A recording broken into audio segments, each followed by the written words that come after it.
Дечки, викендов пола Европа одмара. Во Франција и Англија нема фудбал. Усвари, во Англија има фудбал, по 2 надпревари во сабота и во недела. За останати надпревари. Французите среќа што одмараат затоа што пола екипи се без пола тимови. Сите на Африкански куп на нации. Така да, скромна програма, без некое посебно дерби. И затоа имаме еден надпревар од Африка, Сенегал, Камерун. Еден од Германија, Лајпциг, Бајер Леверкузен и еден од Шпанија, Бетис, Барселона. И тоа е тоа.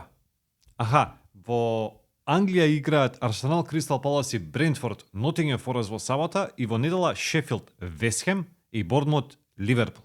Ништо посебно. Но затоа тука се германците. Има еден доста интересен надпревар за нас викендов во Германија. Лајпциг, Бајер Леверкузен. Елиф Елмас. Очекувајте минути за Елмас. Се спомнува и настав во првиот тим, ама мислам дека ќе почне од клуба. Минатото коло одигра, колку одигра, некои 5-6 минути. Океј, прв надпревар. Сега ќе игра повеќе, па повеќе и така натаму и така натаму. И вака сега Лајпциг според букмекерите као фаворит, ама усвари реално не е. Леверкузен гази сезонава. 14 победи и 3 ремија, лидерско место на табела. Лајпциг има 12 бода помалку на четвртото место на табелата. Значи, тешко дека Елмас ќе дојде до победа. Ама ако ништо друго, можеме да очекуваме голови. Двете екипи се офанзивни и играат на гол повеќе и ќе паѓаат голови.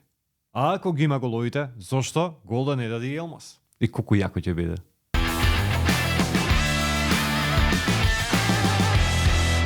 Шпанија, недела, Бетис, Барселона. На последните 2 меча помеѓу Бетис и Барселона, Барса даде 9 голови, Бетис даде 0 голови. И можно е така да биде и сега. Значи, пази, Бетис е на 7-то место на табелата, значи добра позиција, а на последните 6 надпревари има само една победа. Да си играше надпреварот пред, не знам, месец и пол, кога Бетис беше во добра форма, ќе беше поинтересно. Вака, тешко. А Барса пред неколку години изгуби во Супер Купот на Шпанија од Реал Мадрид 4-1. И не само што загуби, туку и патуваше во Саудиска Арабија. Не можам да разберам зошто финалињата на Супер Купот на Шпанија се играат во Саудиска Арабија. Добро, мислам одговорот е едноставен, пари, ама макаве, нема везе. Нема да биде лесно, ама мислам Барса ќе тепа.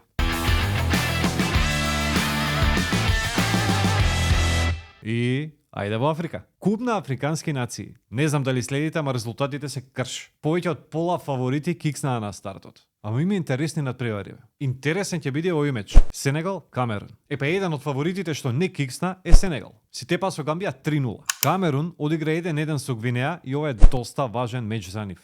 Сенегал, Мане, Кулибали, Сар, Диало, топ тим. Тим за титула. Камерун, Екамби, Ангуиза. Добар тим. И Онана на голот. И вака се. Што направи типот? Сакаше да брка рекорд. 2 надпревари за 24 часа на 2 континенти. И сега, игра за Манчестер, трга за Африка, поминува 8000 километри и го фаќа олуја. Заглавал по аеродром и едно друго трето и некако стигнува пред утакмицава на Камер. И селекторот не го става во состав. Вика сигурно изморен од патот, нека одмара. Сега ќе брани, ама не сум сигурен дека ќе го спаси Камерун од пораз. Дечки, по еден надпревар во петок, сабота и недела. Следна недела ќе биде поинтересно. Иначе има фудбал, има Куп на африкански нации, азијски фудбалски шампионат и ракометот е тука. Така да, окей. Ајде, убав викенд и чао. Убав продолжен викенд.